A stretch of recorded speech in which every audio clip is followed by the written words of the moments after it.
Hello students, good morning. I am Vatika Sinha. Welcome to Vatika English classes. आज मैं बात करूंगी ग्रामर सेक्शन के प्रोनाउन की। मेरे प्रीवियस वीडियोस रहे हैं प्रोनाउन के लिए, नाउन के लिए, subject verb agreement, article, letter, notice as well as literature पे भी मैंने बात करी है।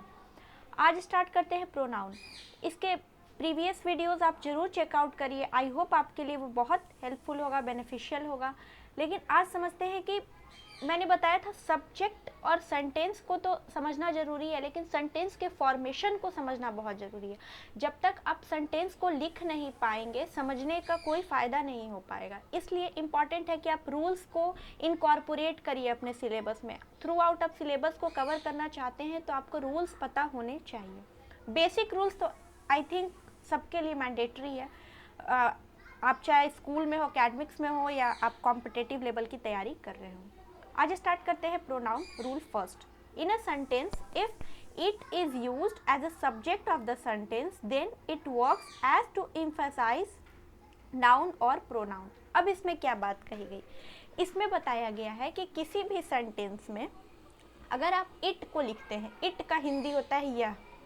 आप लोगों को पता होगा थर्ड पर्सन होता है, जैसे first person I we, second person you, third person he she it name they one, इस तरह से यूज होता है। तो थर्ड पर्सन में इट आता है अगर किसी सेंटेंस में, और वो सेंटेंस जो है वो वहाँ पर सब्जेक्ट का काम इट कर रहा हो, तो इट वहाँ पर किसी भी नाउन या प्रोनाउन को इम्फेसाइज करता है, मतलब उसको वो जोर दे के बताता है कि हाँ यही काम कर रहा है। For example, it was see who helped you yesterday.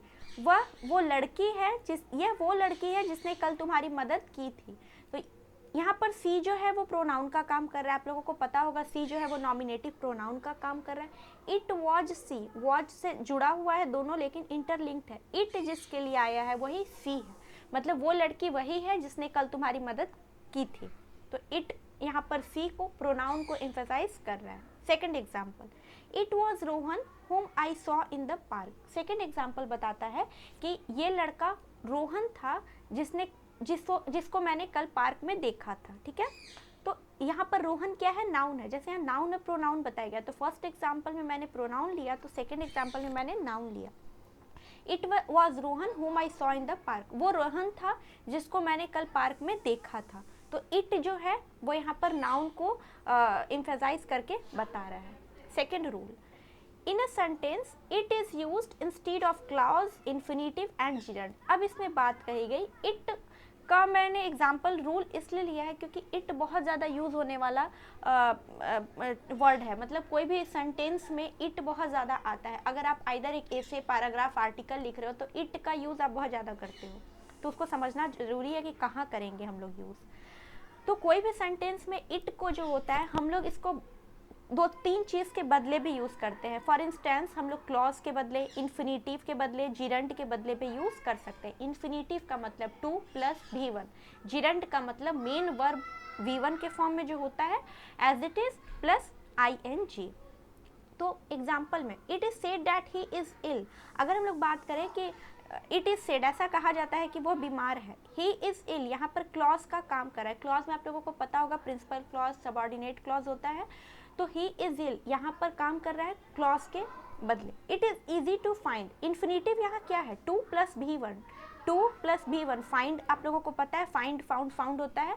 तो फर्स्ट फॉर्म है ये, तो टू प्लस मेन वर्ब, तो इन्फिनिटिव है, और इट भी इसके लिए यूज हुआ है। It is no use of shouting. Shouting का मतलब होता है चिल्लाना। यहाँ पर चिल्लाने की कोई ज़रूरत नहीं है। तो जिरंड के तौर पे क्या आया? जिरंड के तौर पे आया वर्ब प्लस ING, इसको कहेंगे जिरंड। तो it is no use of shouting, तो यहाँ इट भी इसके लिए यूज़ हुआ। Third rule, in a sentence if gerund is use then coming pronoun would be in objective case. अगर किसी सेंटेंस में जिरंड काम कर रहा है सब्जेक्ट के तौर पे, सेंटेंस के सब्जेक्ट के तौर पे, तो जो प्रोनाउन वो लेगा वो प्रोनाउन का ऑब्जेक्टिव केस होगा। फॉर इंस्टेंस देखते हैं, talking her is pleasant, talking she is pleasant. उससे बात करना अच्छा है, आनंददायक है, तो टॉकिंग हर होगा, ना कि टॉकिंग सी होगा। ये जिरंड क्या है? मेन वर्ब प्लस आईएनजी, तो TAL के, जिसको हम लोग टॉक बोलते हैं, एल साइलेंट होता है, आप लोगों को पता होगा, तो टॉक प्लस वी आईएनजी ये मिल के बना जिरंड हुआ। तो इसके बाद जो प्रोनाउन आएगा वो हर आएगा, मतलब ऑब्जेक्टिव केस आएगा। सब्जेक्टिव केस के तौर पर सी को यूज़ नहीं करेंगे। R stands for right, W stands for wrong. Third example, second example, meeting them was delightful, meeting they was delightful, उनसे मिलना अच्छा था, सुखद था, तो उनसे मिलना, मीटिंग देम होगा ना कि मीटिंग दे होगा। देम ऑब्जेक्टिव केस है, दे यहाँ पर ऑब्जेक्टिव केस नहीं है, तो आर से ये राइट है, ये wrong. Fourth rule, in a sentence before infinitive and after infinitive pronoun और ऑब्जेक्टिव केसेस यूज्ड। किसी भी सेंटेंस में आप इन्फिनेटिव के पहले या इन्फिनेटिव के बाद जो प्रोनाउन यूज़ करेंगे वो प्रोनाउन ऑब्जेक्टिव केस में होगा, नॉमिनेटिव केस में नहीं होगा। For example, I requested him to solve the case, I requested he to solve the case. I requested, requested यहाँ पर क्या है, एक वर्ब का काम कर रहा है, टू प्लस V1 का काम कर रहा है, टू सॉल्व। सॉल्व आप लोगों को पता होगा वर्ब है, सॉल्व का होता है solve, solved, solved, solving, solve, ठीक है। तो यहाँ टू प्लस V1 यहाँ इन्फिनेटिव का काम कर रहा है, तो इससे पहले जो प्रोनाउन आएगा वो सब्जेक्टिव केस नहीं होगा, ऑब्जेक्टिव केस होगा। हिम जो है ये ऑब्जेक्टिव केस है और ही जो है वो सब्जेक्टिव केस है, तो यहाँ पर I requested he to solve the case नहीं, बल्कि I requested him to solve the case.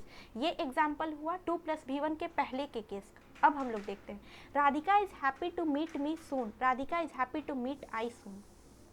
यहाँ पर इन्फिनेटिव क्या है, टू मीट, टू मीट, दोनों इन्फिनेटिव है, to plus V1, to plus V1। Meet का सेकेंड फॉर्म मेट, फिर थर्ड फॉर्म भी मेट, मीटिंग, मीट्स होता है, ठीक है। वर्ब याद करना बहुत ज़रूरी है। मैं एक चार्ट बना दूंगी वर्ब का ताकि आप लोगों को कन्वीनियंटली याद हो जाए। तो Radhika is happy to meet me soon, to meet यहाँ पर इन्फिनेटिव है, तो इसके बाद जो यूज़ हुआ है प्रोनाउन, ये प्रोनाउन ऑब्जेक्टिव केस में यूज होगा, सब्जेक्टिव केस में नहीं होगा। तो आपको दोनों एग्जाम्पल देखने को मिला, इन्फिनेटिव के पहले ऑब्जेक्टिव केस, इन्फिनेटिव के बाद भी ऑब्जेक्टिव केस ही यूज होता है। Rule 5, in a sentence if collective noun like army, committee, jury, fleet is used then as a subject of the sentence then the coming pronoun should be singular not plural। अब क्या बात हुई, मैंने noun बताया था, noun के series चले थे चैनल पर, आप उसे जरूर चेकआउट करिए। उसमें मैंने कलेक्टिव नाउन बताया था। कलेक्टिव नाउन का मतलब होता है जब हम ग्रुप्स की बात करें, for instance army, committee, jury, fleet, इन सब की बात करें, तो ये बताता है कि हम लोग कलेक्टिव की बात करें, किसी भी ग्रुप की बात करें, तो उसके बाद जो भी वर्ब आएगा और प्रोनाउन आएगा वो सिंगुलर आएगा, प्लूरल नहीं आएगा। For instance, The army had to work very hard behind its victory. The army had to work very hard behind their victory. ये सिंगुलर है, ये प्लूरल है। इट्स यहाँ पर राइट है, देयर रॉन्ग है। क्यों है? आर्मी जैसा कि आप लोगों को पता है कलेक्टिव नाउन है, यहाँ पर एग्जाम्पल भी मैंने दिया है। तो आर्मी जो है उसने बहुत मेहनत करी थी, किया था अपने जीत के लिए, अपने जीत के पीछे उनके मेहनत का बहुत बड़ा राज था। तो आर्मी के लिए इट्स यूज़ होगा, ना कि देयर यूज़ होगा, क्योंकि सिंगुलर में इट्स होता है, देयर नहीं होता है। Sixth rule, in a sentence we use objective case after except. कोई भी सेंटेंस में अगर एक्सेप्ट यूज़ हुआ है तो एक्सेप्ट के बाद ऑब्जेक्टिव केस होता है, ना कि सब्जेक्टिव केस होता है। एक्सेप्ट एक वर्ड है। Everybody listened him carefully except him. Except का मतलब होता है के अलावा, सभी लोगों ने उस पर्सन को बहुत ध्यान से सुना, एक्सेप्ट हिम, उसके अलावा सभी लोगों ने उस पर्सन को ध्यान से सुना। आइदर वो कुछ बता रहे हो, कुछ स्पीच दे रहे हो, प्रीच दे रहे हो, जो भी हो, एवरीबडी लिसन्ड ही केयरफुली एक्सेप्ट हिम, तो यहाँ पर ही नहीं होगा, यहाँ पर हिम होगा। एक्सेप्ट के बाद ऑब्जेक्टिव केस होगा, ना कि सब्जेक्टिव केस होगा। आज का वीडियो बस यहीं तक था। आई होप आपको मेरी बात समझ आई होगी, ये सारे पॉइंट्स आप लोगों को कन्वीनियंटली आप तक पहुंच पाए होंगे। कोई भी प्रॉब्लम हो आप कमेंट सेक्शन में पूछ सकते हैं। अगर मेरा वीडियो पसंद आया हो तो लाइक करें, शेयर करें, सब्सक्राइब करें, बेल आइकन पर क्लिक ज़रूर कर दें ताकि मेरी अपडेटेड वीडियोस टाइमली आप तक पहुंच सके। मैं मिलती हूँ आपको मेरे नेक्स्ट वीडियो में, तब तक अपना ध्यान रखें। Thank you so much.